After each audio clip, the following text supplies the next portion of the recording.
চাবুৱাত নয়নাভিৰাম পৰিৱেশত আৰম্ভ হল গছতলৰ বিহু। শতাধিক প্ৰাণচঞ্চলা যুৱতীৰ বিহু নাচেৰে উৎসৱমুখৰ পৰিৱেশ। ৰঙালীৰ ৰঙেৰে জীপাল হৈ আছে সমগ্ৰ অসম। এফালে গৃহস্থৰ গৃহত সন্ধিয়া হলে আৰম্ভ হয় হুঁচৰি, আনফালে বিহু মঞ্চত কণ্ঠশিল্পীসকলে পুৱালৈকে বিহুগীত গাই বিহুপ্ৰেমীক আমোদ দিছে।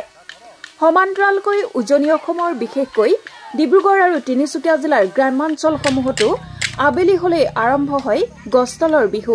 জাক জাক গাভৰুৰ প্ৰাণচঞ্চলা বিহুনাম আৰু বিহু নাচে মন্ত্ৰমুগ্ধ কৰে শ শ বিহুপ্ৰেমীক। ডিব্ৰুগড় জিলাৰ চাবুৱাৰ হাতীগাধৈ গাঁৱতো আৰম্ভ হৈছে যুৱতীসকলৰ গছতলৰ বিহু। শতাধিক যুৱতী লগ হৈ এক দৃষ্টিনন্দন পৰিৱেশত আৰম্ভ কৰিছে এই গছতলৰ বিহু।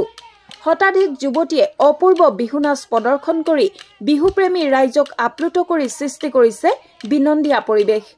উল্লেখযোগ্য যে মটক জনগোষ্ঠীৰ গছতলৰ বিহুৰ আছে এক সুকীয়া পৰিচয় আৰু মাদকতা। যুৱতীসকলে পহিলা বহাগৰ দিনৰ পৰাই গছতলৰ বিহু আৰম্ভ কৰে। অতীতত একমাহ জুৰি এই বিহু হৈছিল যদিও বৰ্তমান 13-15 নতুবা 17 দিনীয়াকৈ এই বিহু পালন কৰা হয়।